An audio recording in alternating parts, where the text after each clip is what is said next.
एक गांव में एक पुराना सा टूटा फूटा मकान था जिसे सब भूतनी का घर कहते थे। कोई भी उसकी ओर जाने की हिम्मत नहीं करता था। बच्चों को खास तौर पर कहा जाता था कि अगर वे वहां गए तो भूतनी उन्हें उठा ले जाएगी। यह कहानी पीढ़ियों से चली आ रही थी, लेकिन सच क्या था कोई नहीं जानता था। सीमा उस गांव में नई नई आई थी। उसका परिवार शहर से गांव में आकर बसा था। वह बहुत होशियार थी और अंधविश्वासों पर विश्वास नहीं करती थी। जब उसने पहली बार गांव वालों से भूतनी की कहानियां सुनी तो वह हंस पड़ी और बोली, आज के ज़माने में भी तुम लोग इन बातों में विश्वास करते हो? उस गांव के लड़कों से पूछा। नरेश ने कहा, सीमा, यह कोई मजाक नहीं है। उस घर में जाने की गलती मत करना। वहाँ जिसने भी कदम रखा वह वापस नहीं लौटा। सीमा ने कहा, अगर कोई नहीं लौटा तो तुम लोगों को यह कैसे पता चला कि वहाँ सच में कोई है?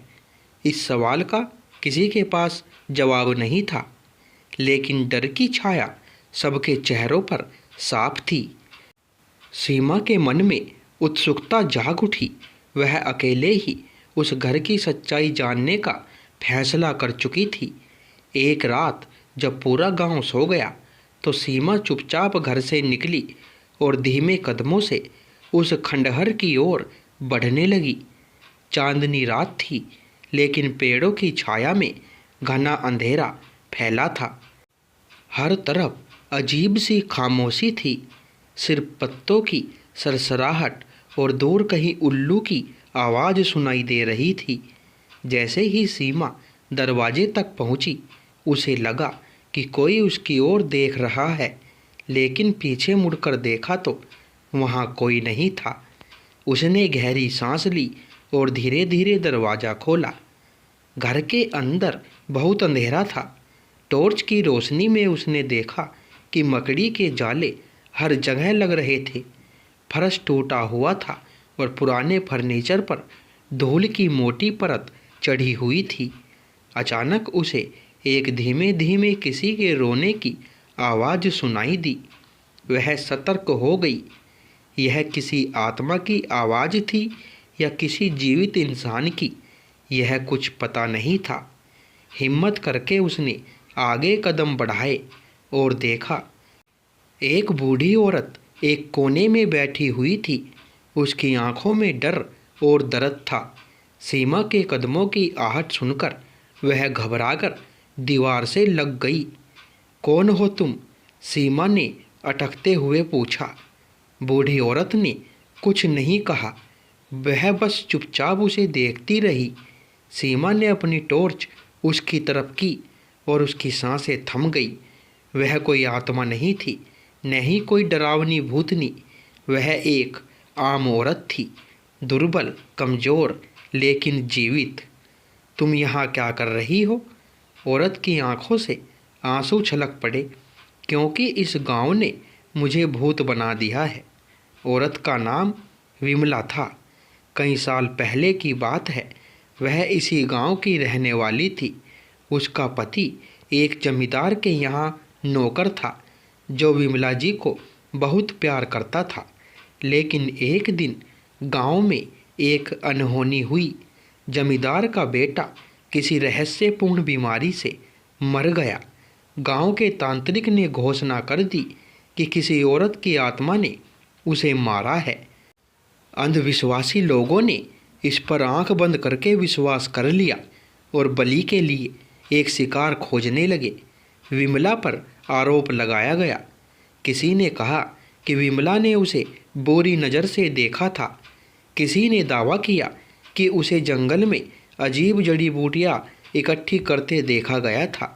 बस यही सब काफ़ी था। एक रात गांव वालों ने विमला को पकड़ लिया, उसके बाल खींचे, उसे पीटा और उसके चेहरे पर कालस पोत दी। फिर उसे गांव से बाहर निकालकर इस खंडहर में बंद कर दिया गया। तब से वह यहीं रह रही थी, अकेली, बेबस। सीमा ने पूछा, लेकिन गांव वाले कहते हैं कि जो भी इस घर में जाता है वह लौटकर नहीं आता। विमला की आंखों में दर्द था, क्योंकि जो भी हिम्मत करके यहाँ आता उसे भी गांव वाले मार देते। फिर कहानी फैला दी जाती कि भूतनी ने उसे खा लिया। सीमा को अब समझ में आ गया था, यह भूतनी की नहीं बल्कि समाज की बेरहमी की कहानी थी। सीमा ने निश्चय किया कि वह इस अन्याय को ख़त्म करेगी। अगले दिन उसने गांव के मुखिया से बात की, लेकिन किसी ने उसकी बात पर विश्वास नहीं किया। अगर वह सच में जीवित होती तो अब तक मर क्यों नहीं गई? गांव के एक बुजुर्ग ने कहा।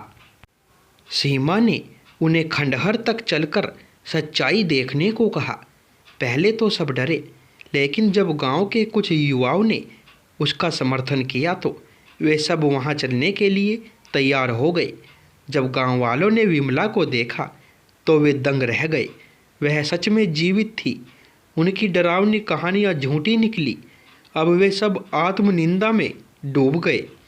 गांव वालों ने विमला से माफ़ी मांगी। उन्होंने उसे नया घर दिया और उसकी देखभाल का जिम्मा उठाया। सीमा ने गांव के लोगों को सिखाया कि अंधविश्वासों पर आंख बंद करके भरोसा करना कितना खतरनाक होता है। अब गांव में कोई भी डायन नहीं थी, बस एक सच्चाई थी कि समाज के बनाए भय और डर कभी कभी असलियत से भी कहीं ज़्यादा भयानक होते हैं। तो दोस्तों, कहानी अच्छी लगी हो तो वीडियो को लाइक और शेयर करें। चैनल पर पहली बार आए हो तो सब्सक्राइब करें। धन्यवाद।